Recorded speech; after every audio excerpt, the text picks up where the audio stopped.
बिस्मिल्लाहिर्रहमानिर्रहीम। अस्सलामुअलैकुम। ये है पिज़्ज़ा पाई। बहुत ही मज़ेदार, बहुत ही शानदार ये पिज़्ज़ा पाई की रेसिपी है जो कि आज हम आपको सिखा रहे हैं। और ये आपको जैसा नज़र आ रहा है वैसे ही ये बनने वाला है, क्योंकि यहाँ जो है इस चैनल पर कोई फ़ेक रेसिपीज़ नहीं होती। आप जिस तरह ये देख रहे हैं इसी तरह अगर आप इस रेसिपी को फॉलो करेंगे तो आपका पिज़्ज़ा पाई भी इसी तरह बनेगा। तो चलें इसे बनाना सीखते हैं। सबसे पहले हमें इसका आटा तैयार करना है। आटा तैयार करने के लिए हमें चाहिए 3 कप मैदा, और इसमें डालेंगे हम आधा टीस्पून नमक, 1 टेबलस्पून हम डालेंगे इसमें पिसी हुई चीनी, और इसमें डालेंगे लहसुन का पाउडर जो कि ऑप्शनल है, आप चाहें तो ना डालें। ये हमने आधा टीस्पून डाला है। 1 टीस्पून हम इसमें मिक्स हर्ब डालेंगे, ऑरिगानो डालेंगे आधा टीस्पून। ये दोनों चीज़ें भी आप चाहें तो ना डालें, इसके बगैर भी पिज़्ज़ा पाई आपका बहुत अच्छा बनेगा। ड्राई ईस्ट, और ये हमने 1 टीस्पून लिया। इसमें डालें 1/4 कप कुकिंग ऑयल, कोई सा भी कुकिंग ऑयल लेकर इसमें डाल दें। और अब हमें चाहिए गर्म पानी। बहुत ज़्यादा गर्म पानी नहीं चाहिए, हल्का गर्म पानी चाहिए। और ये हमने डाला है 1 कप और 1/4 कप ये डालें। और तमाम चीज़ों को पहले तो अच्छी तरह मिक्स करें और इसके बाद इसे गूंद लें। गूंदने के लिए इसे अच्छा टाइम दें। अगर आप हाथ के साथ गूंद रहे हैं तो भी इसको ज़्यादा सा गूंदें, यानी कि ज़्यादा टाइम लगा के गूंदें, ताकि हमारा जो ये इसका डो है वो अच्छा राइज़ हो। आटा हमारा तैयार हो गया, इसे निकालें और इसकी ऊपरी सतह पर जो है ऑयल लगा के इसे रखें। इसे गर्म जगह पे रखना है हमें, और ढक के रख दें इसे 1 से 2 घंटे के लिए, या उस वक्त तक के लिए जब तक कि ये अच्छा खासा राइज़ ना हो जाए। डबल ट्रिपल साइज़ का हो जाएगा ये। तो जब तक हमारा डो राइज़ हो रहा है हम ऐसा करते हैं कि इसकी फिलिंग के लिए चिकन तैयार कर लेते हैं। यह है टिक्का मसाला। इसकी रेसिपी हम पहले ही अपलोड कर चुके हैं, आप चाहें तो इसे डिस्क्रिप्शन बॉक्स में जाके देख सकते हैं। टिक्का मसाला पाउडर हमें 1.5 टेबल स्पून लेना है। इसमें 1.5 टेबल स्पून आप डालें दही, और ये झटपट ये हमारा टिक्का मसाले का पेस्ट तैयार हो गया है। इसमें हम अपनी बोनलेस चिकन डालेंगे जो कि हमने 1 पाव ली है, और इसको छोटे टुकड़ों में कर लिया है।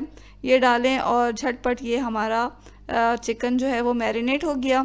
और अब इसे हम थोड़ी देर के लिए रख देंगे। थोड़ी देर के बाद यानी कि 10-15 मिनट के बाद हमने एक पैन लिया और उसमें डाला है हमने 1 टेबल स्पून के बराबर कुकिंग ऑयल। इसमें डाली अपनी चिकन और इसे पकाएं मीडियम फ्लेम पर ढककर। आप कुछ देर से खुला भी पकाएं ढके बगैर, ताकि इसका पानी बिल्कुल खुश्क हो जाए। यहाँ चिकन का पानी बिल्कुल खुश्क हो चुका है, चिकन भी अच्छी तरह गल चुकी है। इसे हम साइड में रख देंगे, और अब इसी पैन में हम सब्जियां भी थोड़ी थोड़ी सी पका लेंगे। बहुत ज़्यादा हमें नहीं पकाना, बिल्कुल हल्का सा इसे थोड़े से तेल में तल लेना है। जैसे कि ये शिमला मिर्च है, इसे हमने लंबाई में काट लिया है, और इसको थोड़े से तेल इसको हल्का सा हम तल लेंगे 1-2 मिनट, ताकि इसकी थोड़ी सी खुशबू बढ़ जाए। इसी तरह हम प्याज को भी लंबाई में काट के इसको भी तल लेंगे 1-2 मिनट। और इसी तरह टमाटर को भी हल्का सा हमें पका लेना है थोड़े से तेल में, 3-4 ड्रॉप्स तेल में टमाटर को हमने हल्का सा पका लिया। तो इन तमाम चीज़ों को भी साइड में रख दें। अब ये हमने अपने आटे को देखा, पिज़्ज़ा के आटे को देखा, ये अच्छा खासा जो है वो राइज़ हो चुका है। आप देख लें। इसको हम निकालेंगे, इसके 2 हिस्से करेंगे, क्योंकि हमें पिज़्ज़ा पाई के लिए 2 रोटी बेलनी है। अब एक हिस्सा लें, इसका पेड़ा बनाओ, एक रोटी बेल लें। जितना बड़ा आपका पैन है उतनी बड़ी रोटी बेलें। और पैन में हमने पहले से बटर पेपर लगा दिया है, चाहें तो आप इसे ऑयल लगा ताकि जब हम पिज़्ज़ा पकने के बाद निकालें तो वो उसमें चिपके नहीं, आसानी के साथ निकल जाए। तो यहाँ आप इसमें बटर पेपर लगा लें या ऐसे ग्रीस कर लें। हमने इस पर रोटी रखी, और अब रोटी को इसके बिल्कुल बराबर, पैन के बिल्कुल बराबर हमने रोटी बेली है, इसके ऊपर रख दी। अब हम रोटी के ऊपर छुरी की मदद से या कांटे की मदद से इस तरह के निशान लगा देंगे, ताकि पिज़्ज़ा नीचे से जो है वो जगह जगह से फूले नहीं। निशान लगा दिया। अब इसके ऊपर डालें आप पिज़्ज़ा सॉस, या नहीं है तो आप केचप डाल लें, दोनों में से एक चीज़ डालें और फैला दें। 2-3 चम्मच ही हमने इसमें पिज़्ज़ा सॉस डाला है, आप अपनी पसंद के मुताबिक डाल सकते हैं। बहुत ज़्यादा भी नहीं डालें, क्योंकि इससे क्या होता है वो नरम सा हो जाता है। तो नॉर्मल डालें, 2-3 चम्मच डाल के इसे अच्छी तरह फैला लें। इसके ऊपर हम डालेंगे पकी हुई अपनी चिकन को हर तरफ जो है पिज़्ज़ा के फैला के डाल दें। और ये हमने चिकन डाल दी। इसके बाद हमने प्याज डाला, इसको हमने थोड़ा सा पका लिया था। तो इससे क्या होता है कि सब्जियों की जो खुशबू है बहुत बढ़ जाती है। आप इस तरह अपने पिज़्ज़ा में डालें, पका के थोड़ा सा हल्का सा कुक करके, तो आप देखेंगे कितने मज़ेदार आपका पिज़्ज़ा बनता है। तो ये हमने कुक की हुई प्याज डाली। प्याज को आप थोड़ा अपनी पसंद के मुताबिक ज़्यादा कम कर सकते हैं। इसके बाद हमने इसमें शिमला मिर्च डाली, जो कि बहुत ही अच्छा लगता है इसका टेस्ट पिज़्ज़ा में। शिमला मिर्च डालने के बाद हमने टमाटर डाल दिया हर तरफ। टमाटर को डालने के बाद अब क्या करना है, हमें ऑलिव्स डालने हैं, जैतून। तो ये ब्लैक ऑलिव्स लिए हमने, इसको स्लाइस करके हर तरफ इसको डाल दिया है। ऊपर से हम डालेंगे मोज़रेला चीज़। मोज़रेला चीज़ डालें अच्छी खासी, ताकि हमारा जो ये पिज़्ज़ा पाए है बहुत ही क्रीमी बने, बहुत ही चीज़ी बने। तो इसके ऊपर हमने मोज़रेला चीज़ डाली।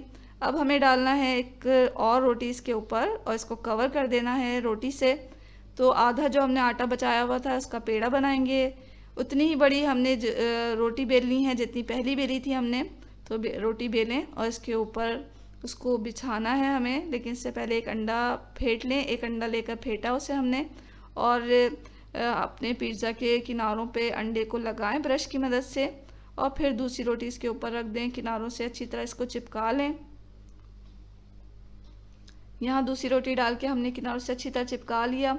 अब इस पिज़्ज़ा के पाए के ऊपर हमें एग वॉश करना है। ब्रश की मदद से फिटा हुआ अंडा लेकर इसके ऊपर अच्छी तरह लगा दें। अब हमें क्या करना है कि तिल ले लें, आप ब्लैक या वाइट या दोनों मिक्स करके ले लें, और इसके ऊपर अच्छी तरह छिड़क दें। ये हमारा पिज़्ज़ा पाई हो गया है तैयार बेक होने के लिए। बेक होने के लिए हमें इसे अवन में डालना है, लेकिन अवन में डालने से पहले क्या करना है, हमें अवन को प्री हीट करना है। तो 200 डिग्री सेल्सियस पर हमने अवन को रखा हुआ है प्री हीट होने के लिए। अब हमें प्री हीटेड अवन में इसे डालना है और इसे बेक करना है 200 डिग्री सेल्सियस पर। कितना बेक करना है, हमें 20 से 25 मिनट बेक करना है। 20 से 25 मिनट में ये अच्छा खासा बेक हो जाता है। या आप जब देखें कि इसकी ऊपरी सतह अच्छी सी गोल्डन ब्राउन हो गई है, तो आप इसे निकाल लें। तो 20 से 25 मिनट के बाद हमने निकाला, अपना पिज़्ज़ा पाई है वो बिल्कुल तैयार है। घर के हर फर्द को ये पसंद आने वाला है, और आप ज़रूर इसे ट्राई करें, और इसी तरह जैसे हमने आपको बताया है उसी तरह इस रेसिपी को फॉलो करें। आपका पिज़्ज़ा भी इंशाल्लाह इतना ही शानदार बनेगा। दुआओं में हमेशा याद रखें। इसके साथ ही अल्लाह हाफिज़।